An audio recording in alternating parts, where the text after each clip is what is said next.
Two August mornings 90 years apart. In one, church bells rang over Paris and people began to die. In the other, church bells rang across England and the pulpits began to empty. Both happened on August 24th. Both became associated with the same name, St. Bartholomew's Day. And both force us to consider a dangerous question: what happens when conscience becomes a crime?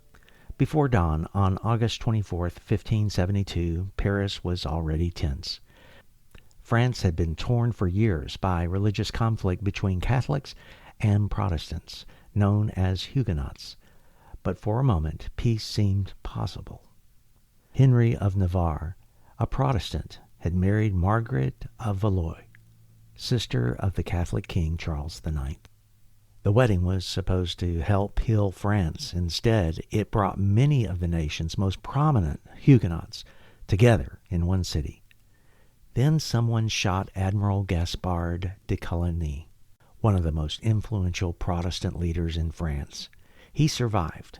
What happened next remains tangled in fear, politics, royal intrigue, and religious hatred. But in the early hours of August 24th, armed men entered Coligny's room and murdered him. His body was thrown from a window, and then Paris exploded. The violence escaped whatever boundaries its planners may have imagined. Huguenots were dragged from the houses and killed. Bodies filled streets and waterways. The massacre spread beyond Paris and other French cities. Thousands died. The wedding intended to reconcile Catholics and Protestants became the prelude to one of the darkest episodes of the Reformation. And exactly 90 years later, August 24th carried another kind of sorrow. No bodies filled London streets. Instead, pulpits emptied. In 1622, England's Act of Uniformity required ministers to conform to the restored Church of England and its prescribed worship. For hundreds of Puritan and nonconformist ministers, conscience would not allow it.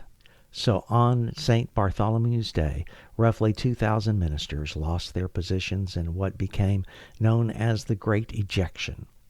Among the silenced was a Presbyterian minister named Philip Henry.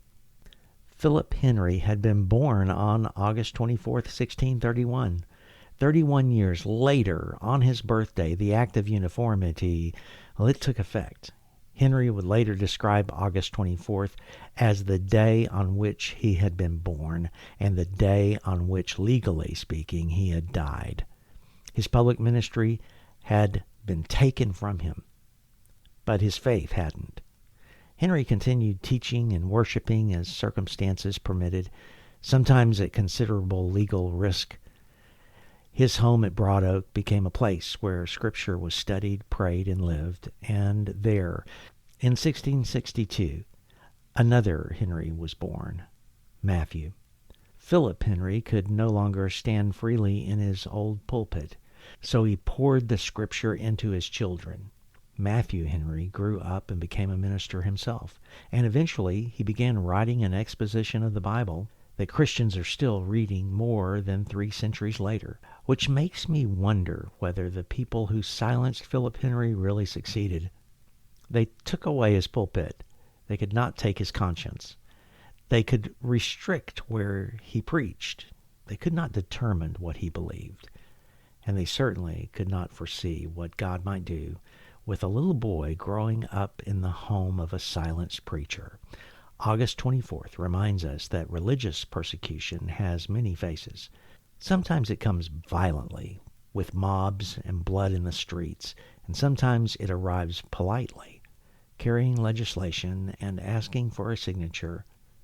Those things are not equal in their suffering, but they can grow from the same dangerous soil, the belief that another human being can be forced into faith. Jesus never asked his followers to manufacture belief by coercion. He simply said, "Follow me," an invitation, a choice, a matter of the heart. So perhaps courage isn't always shouting louder. Sometimes courage is simply refusing to surrender the territory no earthly power was ever meant to govern, the conscience. Philip Henry lost his pulpit. The Huguenots of Paris lost far more. But August 24th remembers them both. And it whispers across the centuries, there are some things worth losing rather than pretending to believe. Because governments can close churches, crowds can silence voices, laws can empty pulpits, but conscience belongs to God. And grace has a remarkable habit of outliving the people who tried to silence it. That's Moments Almanac for August 24th. I hope you'll join me tomorrow. Until then, take heart, notice the scattered moments, and share the grace.